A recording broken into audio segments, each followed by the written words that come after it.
삶이 복잡해지면요, 우리는 그 삶을 다루고 감당하기 힘들어집니다. 갑자기 가족의 문제가 터지고, 직장의 문제가 터지고, 어떤 내 건강의 문제가 터지고, 여러 가지 문제가 내 삶 속에 덮쳐오면 우리는 그것을 벗어나기 힘들다고 느끼게 되고, 내 삶이 참 버겁다라고 생각하게 돼요. 그래서 실제적으로 이 현대의 많은 질병들의 이 원인이 이 복잡성에 있다고 말하는 것을 보게 됩니다. 이 복잡성이라는 것은요, 쉽게 말한다면 내 삶에 많은 복잡한 요구들이 내 삶을 눌러오게 된다라는 거예요. 내가 이것도 해야 되고 저것도 해야 되고 이것도 다 해내야 되는데 그것을 하기가 내게 너무나 어려울 때 우리는 그것으로부터 스트레스를 받게 되고 삶의 압력을 받게 된다라는 겁니다. 그러면은 마치 이 풍선에 공기가 계속해서 주입될 때에 그 풍선의 약한 부분으로부터 그 풍선이 터져 나가듯이 우리의 삶 속에 어떤 건강의 문제로, 어떤 정신질환의 문제로, 우울증으로, 어떤 알코올 중독, 약물 중독으로, 강박장애로 나의 약한 부분으로 그것이 터져 나가게 된다는 것입니다. 그래서 실제로 이런 정신질환을 다루는 이런 임상심리학자들이 이야기하기를, 사람들이 환자들이 자신들을 찾아올 때 어떤 그 정신질환 그 자체 때문에 자신을 찾아온다기보다 삶의 이 다양한 복잡성을 다루기가 너무 힘들어져서, 삶이 너무 복잡해져서 그것이 버거워서 자신을 찾아오게 됨을 말하고 있는 것을 보게 돼요.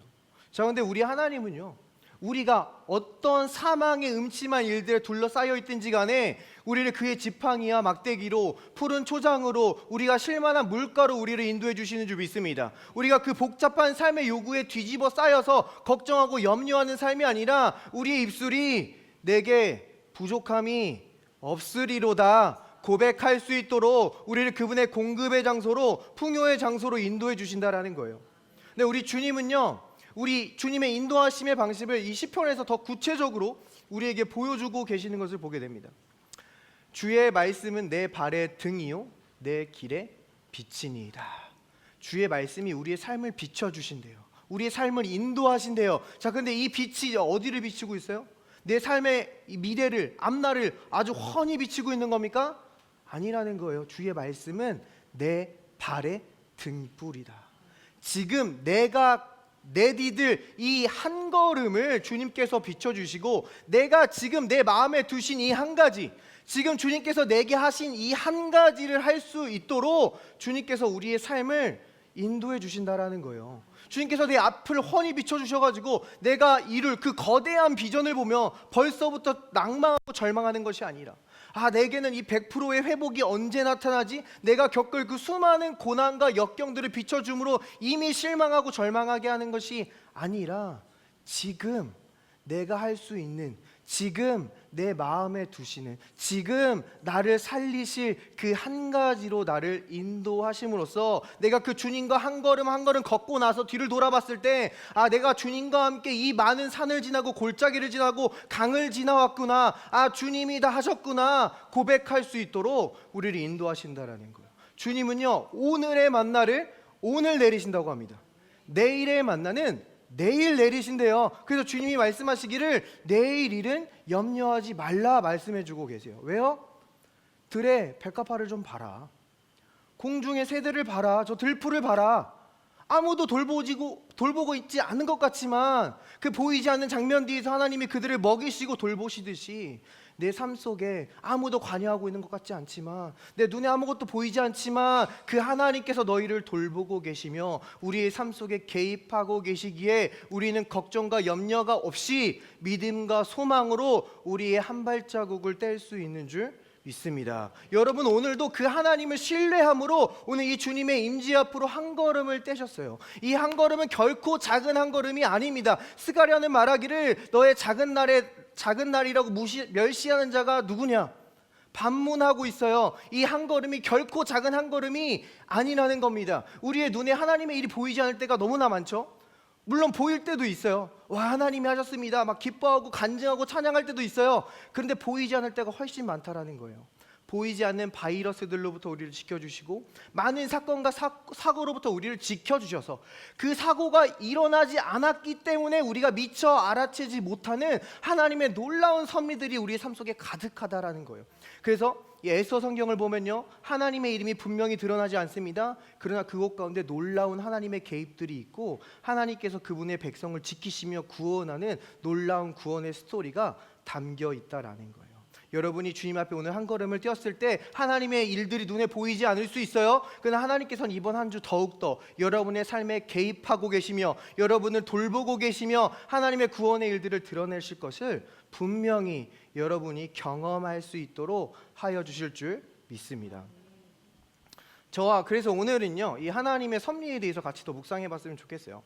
그래서 이 에스더의 말씀을 같이 봤으면 좋겠는데요, 이 에스더서를 오늘 저희가 짧게 묵상해 보기 위해서 먼저 이 드러나는 등장 인물들부터 한번 정리하고 가보도록 하겠습니다. 이 에스더서에서는 이 페르시아 시대입니다. 페르시아의 이 수산 도성을 지배하고 있는 아하수에로 왕이 있었습니다. 그리고 이 아하수에로 왕과 결혼하는 왕비 에스더가 있었죠. 유대인입니다. 또 이 에스더를 돌보고 있었던 이 에스더의 삼촌 모르드게, 유대인으로 등장해요. 당시에 어떤 왕좌를 보좌하는 어떤 지위를 가지고 있던 것으로 성경에서 보여집니다. 또한 이 유대인들을 완전히 멸절시키려는 악한 계획을 세우는 하만이 등장하는 것을 볼 수가 있어요. 자, 이 에스더서는요, 처음에 큰 잔치로부터 이야기를 시작하는 것을 볼 수가 있어요. 왕은 이 수산 도성에 즉위하고 나서 그것이 너무 기뻐서 이 관리들에게 큰 잔치를 베풀어요. 그리고 이어서 백성들에게도 큰 잔치를 베푸는 이 긴 잔치를 시작으로 이 이야기가 시작합니다. 근데 이 긴 잔치 끝에 한 사건이 발생하는 것을 보게 됩니다. 바로 이 왕이 너무 기뻤어요. 그래서 이 백성들 앞에 자신의 왕비 이 와스디가 너무 아름다우니까 이것을 좀 자랑하고 싶어서 와스디에게 내게로 좀 와라 이렇게 청을 해요. 그런데 이 왕비 와스디가 이 왕의 명령을 거절하고 오지 않았다라는 거예요. 이 왕의 체면은 완전히 구겨졌습니다. 그리고 관리들이 이거 봤을 때 이것을 굉장히 중요한 사안으로 여겼다는 거예요. 아니 왕이시여, 이거를 백성들이 보고 본받게 되면 지금 온 가장의 권위가 무너지고 멸시하고 분노하는 일들이 가득할 겁니다. 이거는 바로잡아야 돼요 하면서 이 왕후 와스디를 폐위하고 새로운 왕비를 뽑을 것을 요청하게 됩니다. 성경은 이렇게 이야기하고 있어요. 왕의 조서가 이 광대한 전국에 반포되면 귀천을 막론하고 모든 여인들이 그들의 남편을 존경하리이다 하니라. 자, 이 조서의 내용을 보면요, 뭔가 당연하게 보일 수 있어요. 왕이 좀 체면이 구겨졌고 그로 인해서 좀 왕권을 강화하는 그러한 정책을 펼치는 것으로 볼 수가 있습니다. 자연적인 일처럼 보여요. 그런데 이곳 가운데는 하나님의 놀라운 개입이 있다라는 거예요. 에스더서에는요, 이 하나님의 이름이 한 번도 등장하지 않는다라고 했잖아요. 근데 대놓고는 등장하지 않는데 이 하나님의 이름이 두운으로 숨겨져서 드러나는 것을 보게 됩니다. 하나님의 이름 중 야훼, 이 여호와, 요드해, 바브헤라는 이 히브리어가 두운으로 숨겨져 있다라는 거예요. 두운으로 숨겨져, 이 머리 글자로 숨겨져 있다라는 이 이야기는요, 이 히브리어와 한국어가 이 언어 체계가 좀 달라서 완벽하게 동일한 예가 될 수는 없지만 요즘 젊은 세대들이 줄임말을 많이 사용하잖아요. 그 갑분싸라고 혹시 아십니까? 갑자기, 분위기, 싸해짐. 이 문장 안에 지금 갑분싸가 숨어져 있잖아요. 또 그 할 말 하안 이런 말 아세요? 할 말은 많지만 하지 않겠다. 근데 이거 MZ분들 정말 쓰는 말 맞습니까? 이거 발음하기도 너무 힘든데 아무튼 이런 말이 있다고 해요. 숨겨져 있는데 이것처럼 이 야훼, 요드해, 바브헤가 이 문장 안에 두운으로 숨겨져 있다는 거예요. 이 두운으로 숨겨져 있을 때 이것이 정방향으로 숨겨져 있으면 하나님께서 지금 다스리고 계신 것이며 역방향으로 숨겨져 있으면 그 판세를 완전히 뒤집고 있는 것을 우리에게 보여준다는 겁니다. 마찬가지로 하나님께서 우리 인생에 개입하셨을 때 우리 인생에 놀라운 반전이 일어나는 줄 믿습니다. 자, 그럼 여기서는 어떻게 하나님의 이름이 숨겨져 있냐? 여기 와스디가 지금 남편을 멸시하고 무시했어요. 자, 그런데 지금 이 문장 가운데 모든 여인들이 존경하리라라는 이 단어 가운데 여기선 색깔의 변화가 잘 안 보이는데 보이시나요? 이 요드해, 바브헤가 지금 역방향으로 숨겨져 있습니다. 자, 히브리어는 한글과 정반대로 읽어요. 우리 한글은 왼쪽에서부터 읽지만 히브리서는 원래 히브리어는 오른쪽에서부터 읽는데 지금 역방향 왼쪽에서부터 맞죠? 요드해 바브해가 지금 보이는 걸 볼 수 있어요. 그러니까 하나님께서 지금 판세를 완전히 뒤집고 계시다라는 걸 우리에게 보여주고 있다는 거예요. 근데 지금 잘 생각해 보세요. 아니 지금 뭐 아무 일도 안 일어났거든요. 지금 아직 하만이 지위를 얻지도 못했고 유대인들을 죽이려는 계획도 세우지 않았어요. 그런데 하나님께서는 도대체 어떤 판세를 뒤집고 계시다란 말입니까?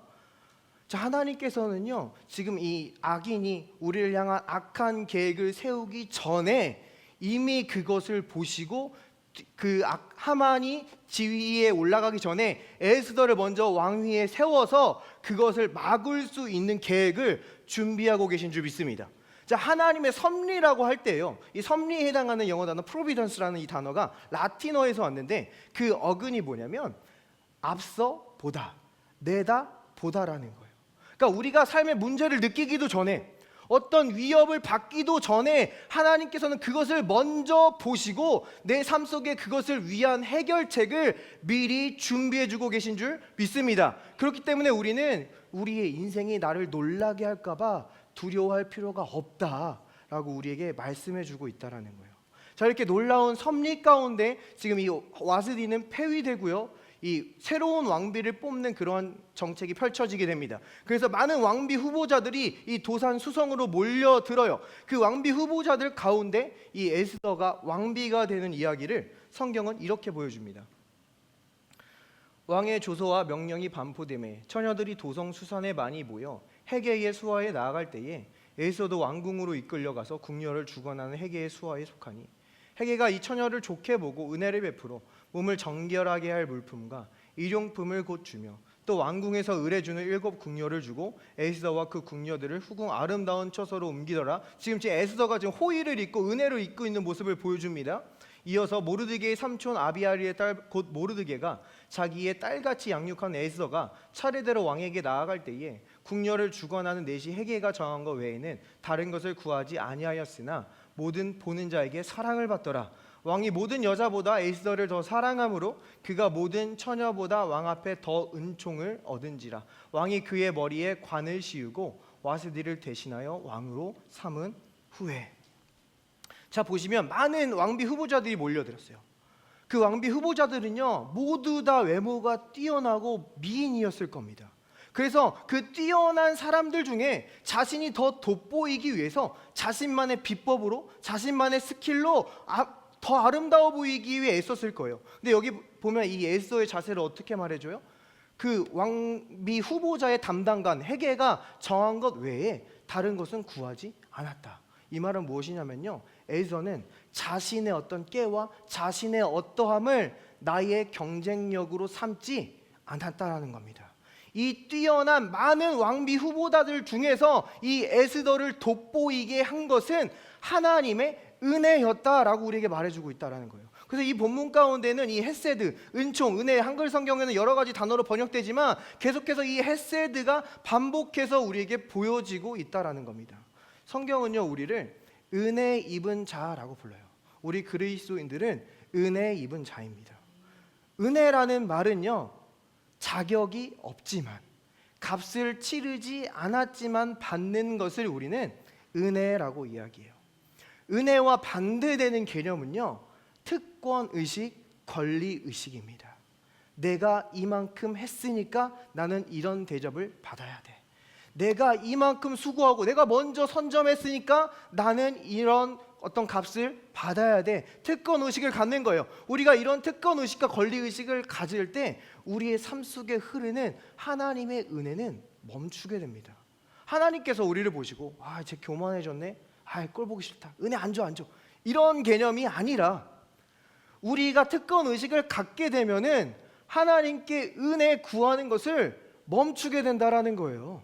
우리가 하나님 앞에 나가서 그분의 긍휼을 구하고 주여 내게 자비를 베푸소서, 내게 은혜를 베푸소서 고백하는 것은요 내 실패와 연약함을 인정한다라는 거예요.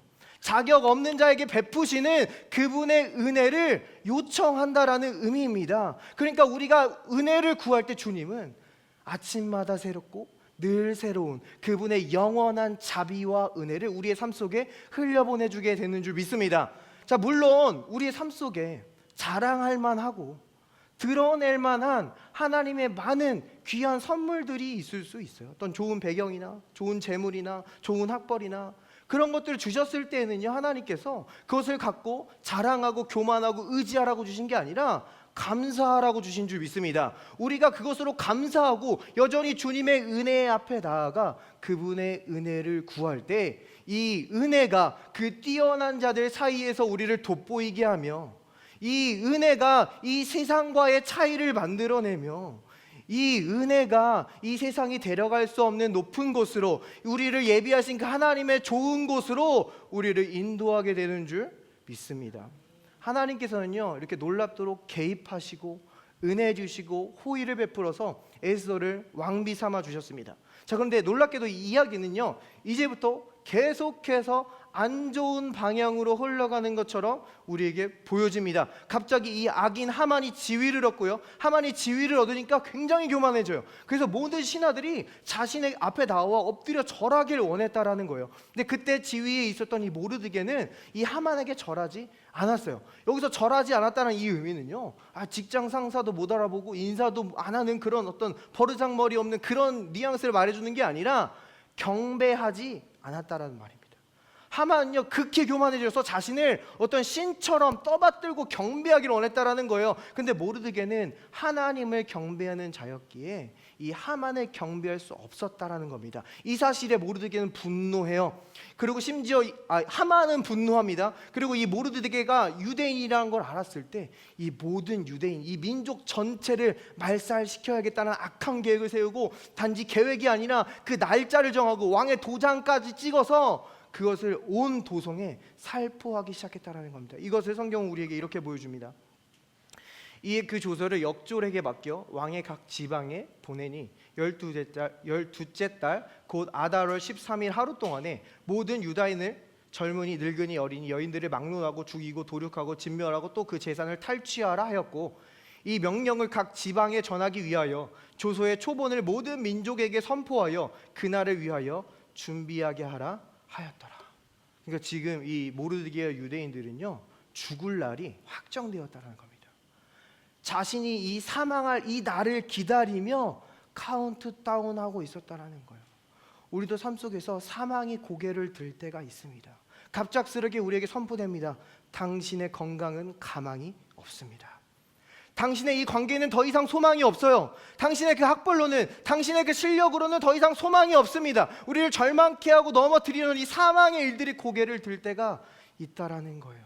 자, 그런데 우리 하나님은요, 이 슬픈 날을 기쁜 날로 바꾸게 하시고 이 흉한 날을 길한 날로 바꾸게 하시고 이 사망의 날이 아니라 불임절, 그들의 명절, 잔칫날로 바꾸게 하시기 위해서 이들의 삶에 개입하고 계시는 줄 믿습니다. 주님은요, 우리의 삶에 다가오시는 이유가요, 우리가 사망을 기다리며 살아가는 자들이 아니라 주님을 기다리면서, 주님의 구원을 기다리면서 내 삶 속에 이루어질 그 선한 것들, 좋은 것들을 기대하는 그 소망과 믿음을 가지고 살아가기 위해서 우리 삶 속에 찾아오시는 줄 믿습니다. 그것이 하나님의 일이라고 우리에게 분명히 말해주고 있어요. 그래서 이 에스더는요, 사망을 기다리며 낭망하며 그렇게 절망의 카운트다운을 하며 기다리는 것이 아니라 성경 우리에게 뭐라고 말해요?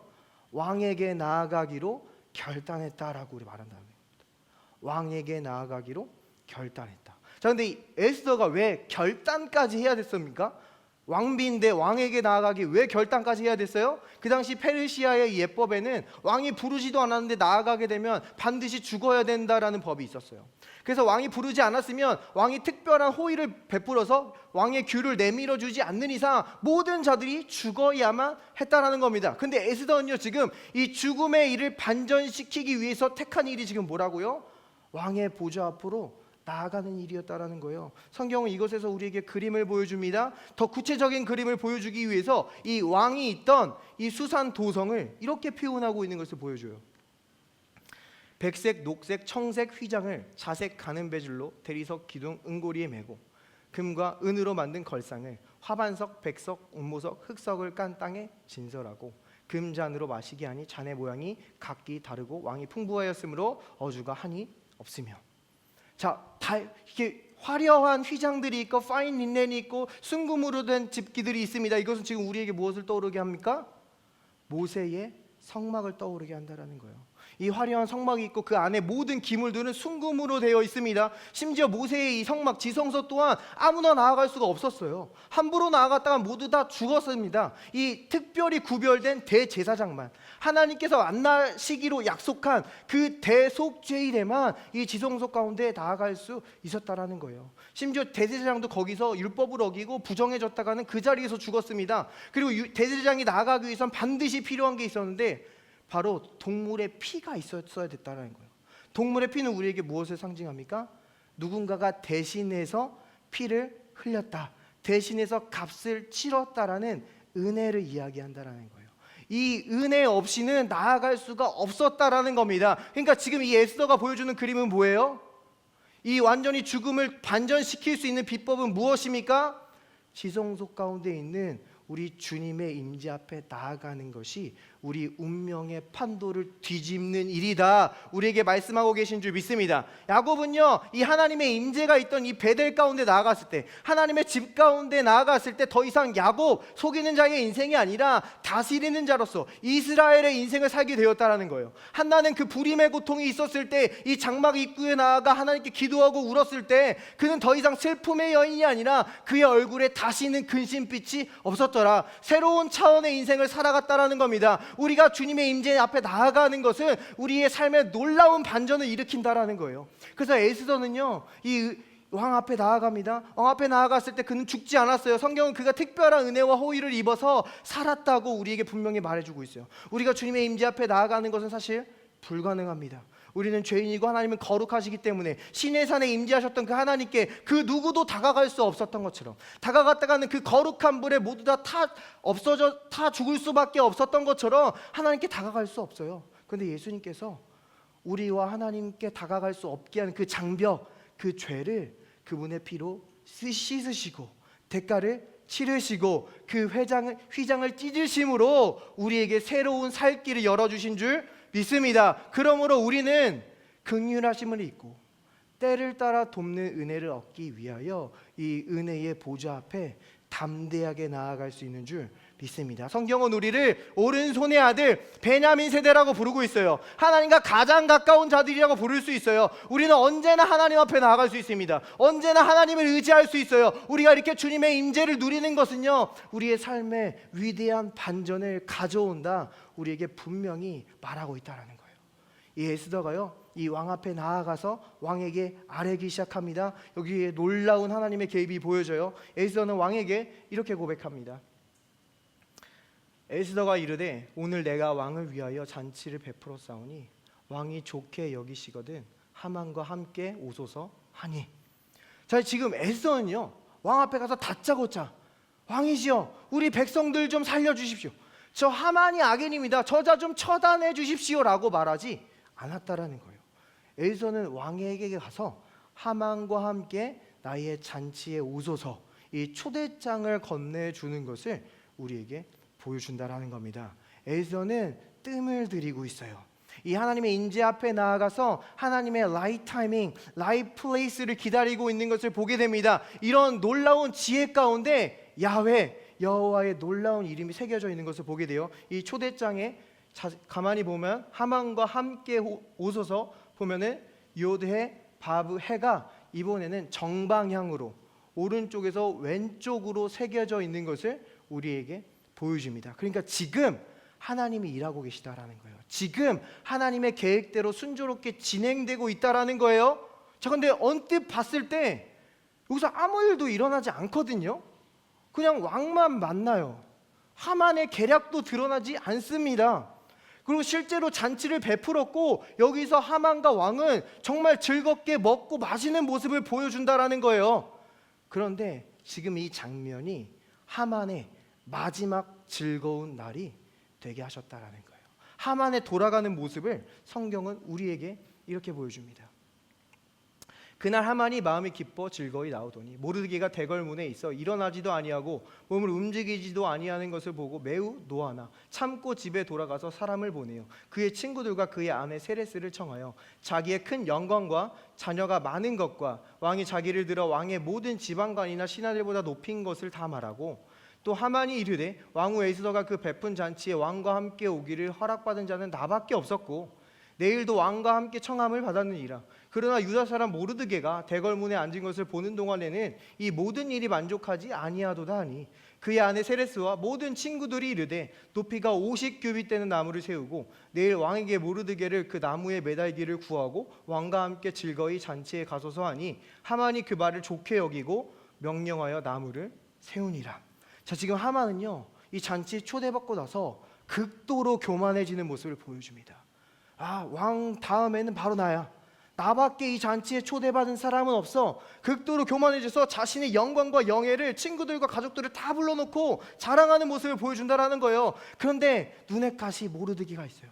지금 저 모르드게만 나를 경배하지 않아요. 그래서 이 세상 모두가 나를 경배하기 위해서 모르드게를 제거하기로 결정합니다. 그를 죽이기 위해 나무를 세우는 그 악한 계획의 끝을 여기서 보여주고 있다라는 거예요. 교만은 패망의 선봉이요 거만한 마음은 넘어짐의 앞잡이니라는 이 말씀의 실체를 지금 여기서 보여주고 있다라는 거예요. 그런데 하만이 이렇게 악한 계획을 세울지라도 지금 하나님께서 놀랍도록 개입하고 계시는 것을 보게 됩니다. 하만의 말 가운데 이 모든 일이 만족하지 아니하도다라는 이 말 가운데 지금 요드해 밥해가 역방향으로 나타나 있는 것을 보게 됩니다. 하만이 악한 계획을 세울지라도 우리 여호와께서 그 계획을 뒤집고 계신 줄 믿습니다. 우리의 원수가 우리를 향해 분노하고 있을 때에도 하나님께서는 그것을 자녀들의 찬송으로 바꿔주신다라는 거예요. 원수가 아무리 우리를 우겨싸고 많은 사람들이 우리를 대적하고 사단이 지금 내 인생에 완전히 개입된 것처럼 보이는 상황 속에서도 하나님 우리를 더 강건하게 하시고 더 풍요롭게 하셔서 그분의 영광을 드러내신다라는 겁니다. 우리 인생에서 정말 끝이다 라는 순간을 맞이할 때가 있어요. 정말 내가 간절히 원했던 그런 직장과 끝났을 때, 이별했을 때, 혹은 정말로 내가 귀인이라고 생각했던 그런 사람들과 끝났을 때, 이별했을 때 우리는 세상이 끝난 것처럼 느껴질 때도 있습니다. 물론 그 사람들이 우리를 향해 어떤 악한 계획이 없었을 수 있어요. 그냥 그분들은 그분의 목적대로 가고 나는 나의 목적이 그분들과 달랐을 뿐이고, 우리 인생의 시즌이 그분들과 나와 달라서 건강한 이별을 했을 수 있습니다. 하나님께서는 이러한 이별을 통해서 우리를 또 새로운 곳으로 인도하시기도 해요. 그런데 사단은요, 그 이별, 그 끝을 기회 삼아서 우리를 외로움을 느끼게 하고 고립감을 느끼게 하고 우리를 어떻게든 넘어뜨리려는 그 사단의 악한 계획을 세우려고 한다라는 거예요. 그런데 여기 보면요, 이 하만이 모르드게를 좌지우지할 수 있는 권력자였습니다. 이 하만은 모르드게뿐만이 아니라 그 민족 전체를 몰살시킬 수 있는 그러한 권력을 가지고 있었어요. 그런데 이 사람의 계획에 의해서 이 모르드게가 좌지우지되지 않았다라는 거예요. 모르드게가 하만에게 잘 보이기 위해 노력하지 않았다라는 겁니다. 모르드게는 단지 하나님을 신뢰함으로 하나님이 이 모든 계획을 뒤집어서 결국 모르드게를 높이 올려주시고 승리 자리에 앉게 하신 줄 믿습니다. 자, 아까 하나님께서 정방향으로 역사하실 때 이 왕에게 초대장을 건네줄 때 정말 아무 일도 없었던 것처럼 보였잖아요. 근데 그렇게 에스더가 뜸을 들일 때 그날 밤 어떤 일이 있었습니까? 왕이 잠이 안 오게 돼요. 갑자기 잠이 안 와서 역대 일기를 읽게 됩니다. 잠자려고 졸리잖아요. 근데 거기서 이 모르드게가 자신의 암살범을 잡은 이야기를 발견해요. 근데 이 사람이 아무 상도 안 받았단 말이에요. 그래서 무슨 상을 주지 고민하고 있는데 때마침 하만이 걸어 들어옵니다. 그 하만에게 물어요. 나를 위하는 이 자에게 어떠한 상급을 줄고? 하만은 자기에게 상 주려는 줄 알아요. 그래서 이때다. 내가 받고 싶은 모든 축복과 영화를 다 이야기합니다. 그러자 왕이 어떻게 해요? 이 모든 것을 하나도 빠트림 없이 모르드게에게 행하여라. 자, 그러니까 아까 그 하나님의 계획 가운데 아무 일도 벌어지지 않는 것처럼 보이잖아요. 근데 그때 에스더가 이 하만이 적군입니다, 이 하만을 처단해 주십시오 했으면 하만은 처단될 수 있었어요. 근데 모르드게는 높여지지 못했다라는 겁니다. 우리가 주님의 임재 가운데 있을 때 내 삶에 정말 아무 일도 없는 것처럼 보일 때가 있어요. 근데 하나님이 일하고 계신다라는 거예요. 놀라운 반전을 위해 일하고 계시다라는 겁니다. 이 이야기는 이제 끝으로 가게 됩니다. 이 드디어 왕후 이 에스더는 잔치의 마지막 날 이 모든 사실을 왕에게 다 이야기하게 됩니다. 성경은 이렇게 보여줘요. 아하수에로 왕이 왕후 에스더에게 말하여 이르되 감히 이런 일을 심중에 품은 자가 누구며 그가 어디에 있느냐 하니 에스더가 이르되 대적과 원수는 이 악한 하만이니이다 하니 하만이 왕과 왕후 앞에서 두려워하거늘 왕이 노하여 일어나서 잔치 자리를 떠나 왕궁 후원으로 들어가니라. 하만이 일어서서 왕후 에스더에게 생명을 구하니 이는 왕이 자기에게 벌을 내리기로 결심한 줄 알미더라. 자, 여기 왕이 벌을 내리기로 결심한 줄 알미더라. 이곳 가운데 하나님의 개입이 드러납니다. 여호와의 이름이 요드해 바브해 지금 정방향으로 드러나고 있는 것을 보여요.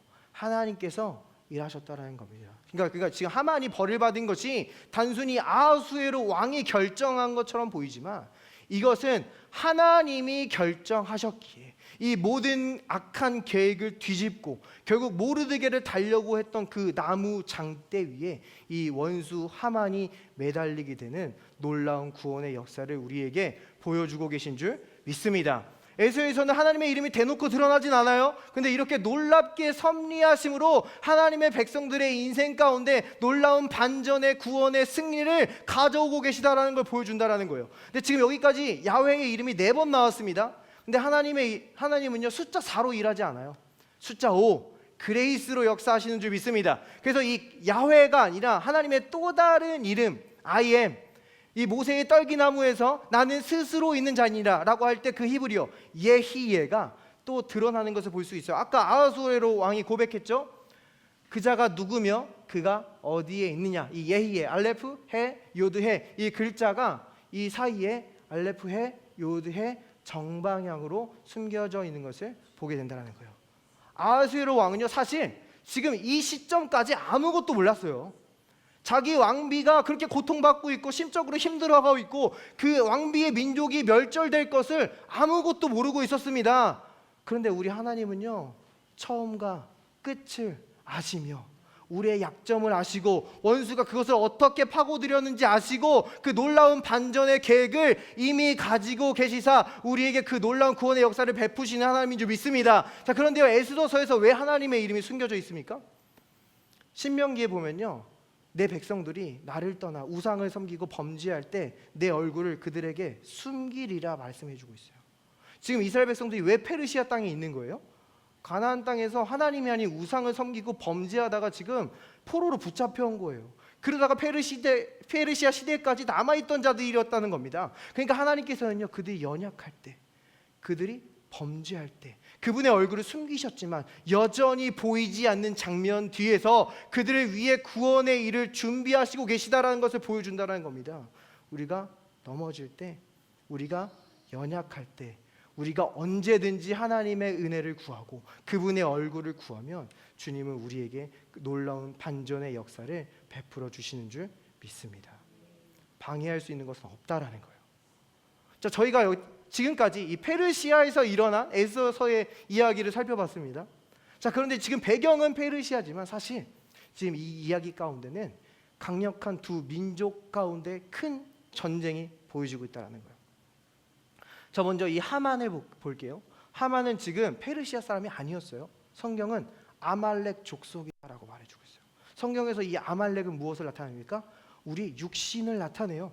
이 아말렉에서 이 어근 아말은요 고통, 고뇌, 수고를 나타낸다라는 말이에요. 하나님께서는 이 아말렉을 절대로 용납하지 마라 라고 말씀해 주셨어요. 아말렉은 이스라엘 백성들이 애굽에서 나올 때 그 뒤처졌던 피곤하고 지쳤던 어린아이들과 노인들을 공격했던 자들입니다. 그래서 하나님은 사울 왕을 향해서 저 아말렉을 진멸하라 말씀해 주셨어요. 근데 이 사울 왕은요 이 다른 병사들에게 인기를 얻기 위해서 그 전리품을 살려두었고 그것으로 자기의 의를 추구함으로 말미암아 아말렉을 진멸하지 못하는 모습을 보여줘요. 그러다가 결국 자신이 용납한, 자신이 진멸하지 않은 그 아말렉 병사의 손에 의해서 길보아 산에서 자신이 죽임당하는 모습을 우리에게 보여준다는 겁니다. 성경에서 이 아말렉은요 우리의 육신을 나타내요.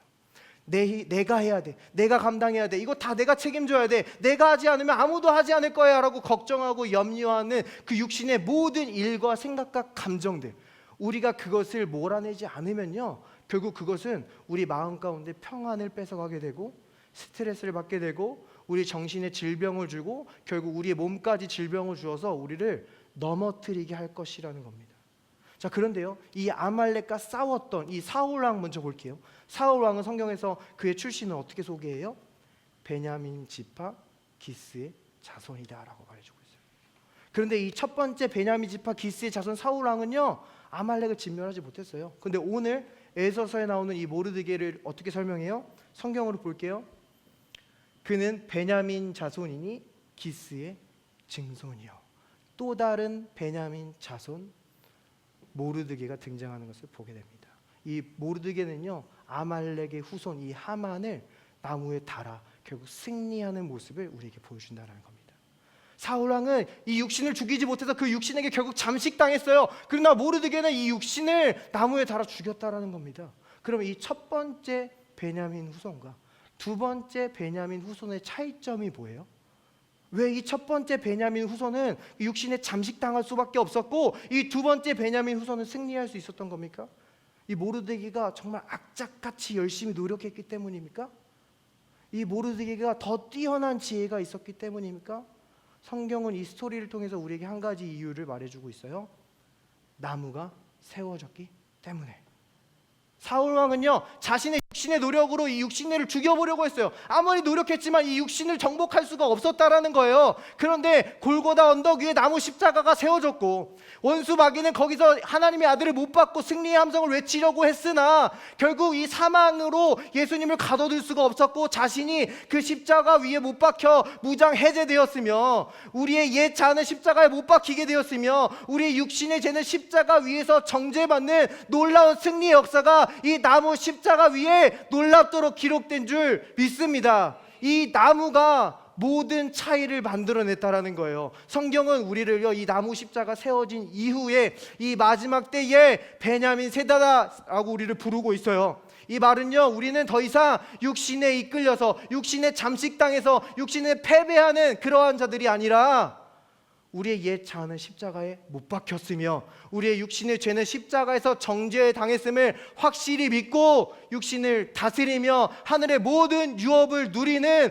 마지막 베냐민 세대로 우리를 불러주시는 줄 믿습니다. 그러므로 또 다른 베냐민의 후손 사도 바울은 그의 서신에서 이렇게 고백하는 것을 볼 수 있어요.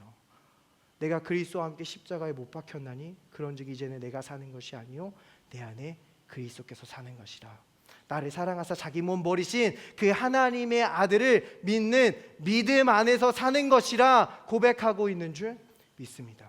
우리 옛 자아는 이미 십자가에 못 박혔다라는 거예요. 또한 우리의 육신의 죄 또한 십자가 위에서 정죄받았음을 우리에게 분명히 얘기합니다. 로마서 8장 3절 분명히 얘기하고 있어요. 율법이 육신으로 말미암아 연약하여 할 수 없는 그것을 하나님은 하시나니 그 죄로 말미암아 자기 아들을 죄 있는 육신의 모양으로 보내요. 육신의 죄를 정하사. 여기 육신의 죄를 정하사. 한글이 뉘앙스가 애매할 수 있는데 영어 성경 보면은 육신의 죄를 정죄하사라고 분명히 얘기하고 있는 거예요. 하나님은요, 지금 우리의 육신의 죄를 뿌리째 뽑았다라고 말하지 않아요. 육신의 죄를 정죄했다라고 말해요. 그 말은요, 우리가 예수님을 믿었지만 여전히 죄의 충동을 느낄 수 있다라는 거예요.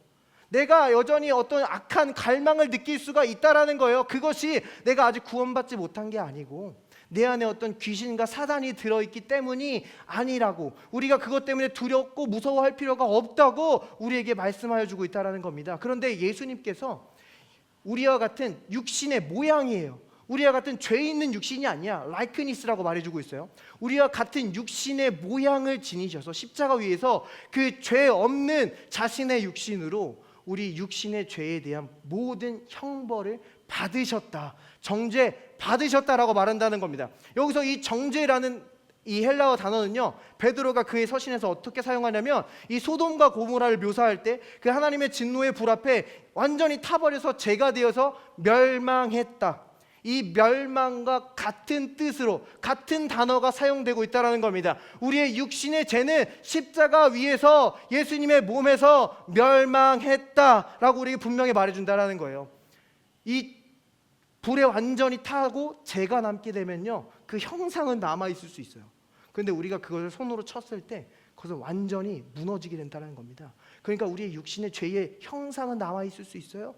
근데 그게 능력이 없다라는 거예요. 더 이상 우리와 하나님을 단절시킬 수가 없다라는 겁니다. 우리 육신의 죄가 우리가 그리스도 안에서 하나님의 축복을 받는 것을 막을 수 없다라는 얘기예요. 여러분이 넘어져도 여러분은 여전히 그리스도 안에서 하나님의 의다라고 우리에게 분명히 말씀해주고 계신 줄 믿습니다. 우리가 때로는 육신의 죄에 속을 때도 있어요. 그래서 넘어지고 실수합니다. 그러나 그곳에는 더 이상 심판과 진노가 없다라는 거예요. 그러나 우리가 죄의 결과를 만날 수 있어요. 우리가 불에 손을 넣으면 손이 아프고 타듯이 우리가 죄를 지으면 우리를 아프게 해요. 우리를 다치게 합니다. 그 정도에 따라서 정말 많이 아플 수도 있어요. 그런데 우리가 그 죄 가운데 있는 우리 모습을 보면, 이 결과를 마주한 우리를 보면서 아, 나는 아직 의인이 아니네. 아, 나는 이제 이 은혜 받기는 글렀네. 아, 정말 나에게 소명이 있을까? 하나님이 나를 향한 그 놀라운 계획이 정말 남아있을까? 의심하고 두려워할 수는 있지만, 성경은요, 우리가 이 성화되고 의의 열매를 맺는 것이 우리가 의인이 되었다는 것을 믿는데 도움은 줄 수는 있지만, 그것이 우리가 의인이 되었다는 근거는 아니라는 겁니다. 우리가 의인이 되었다라는 근거는 2000년 전 골고다 언덕 위에 세워진 나무 십자가가 우리의 유일한 근거인 줄 믿습니다. 그러므로 우리는 넘어져도 그 세워진 십자가를 보면서 다시 일어날 수 있다라는 거예요. 우리는 우겨쌈을 당해도 쌓이지 않습니다. 우리는 망하는 것 같으나 망하지 않는다라는 거예요. 우리 집 보이지 않는 장면 뒤에서 주님이 여러분을 붙들고 계시다라는 겁니다. 그러므로 우리는 그리스도 안에서 하나님의 의인이므로 우리는 이 마지막 때에 이 육신을 다스리며 결국 그 하나님의 모든 유업을 누리는 베냐민 세대로 살아가게 하실 줄 믿습니다. 우리 말씀을 마무리했으면 좋겠습니다. 우리 연약함을 바라볼 때면 정말 이 하나님의 언약의 말씀들을 믿기가 너무 힘들어요.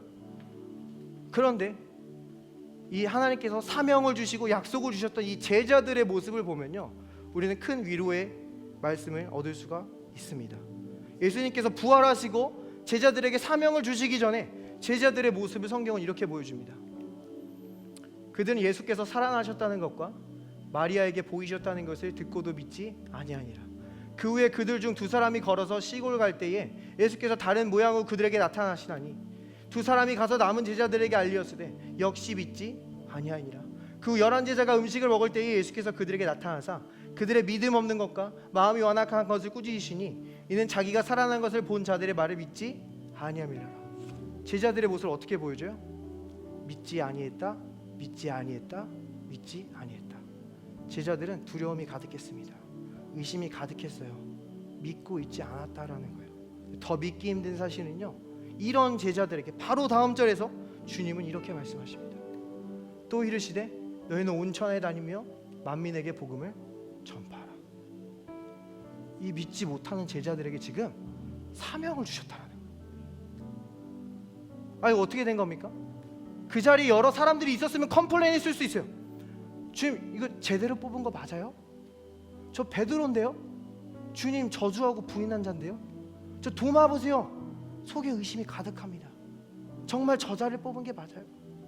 주님이 은혜의 복음을 나르고 있는 우리에게 사명을 주셨을 때 사람들이 손가락질할 수 있어요. 지금 저 사람이 지금 은혜의 복음을 전한다고요? 저 지금 믿음 없어 보이는데요? 너무 교만해 보이는데요? 저 너무 어려 보이는데요? 근데 우리 하나님께는 다 생각이 있으시다는 겁니다. 우리 완전하신 하나님께서는요, 불완전한 인간과 협력하길 원하신대요. 우리는 하나님 없이 아무것도 못합니다. 근데 하나님은요, 우리 없이 아무것도 하길 원치 않으신다라는 거예요. 우리와 협력하길 원하신다. 그래서 이런 제자들에게 사명을 주시고 그 제자들의 결국 그 사명자의 모습을 살아가는 모습을 이 마지막 절에서 이렇게 보여줘요. 제자들이 나가 두루 전파했어요.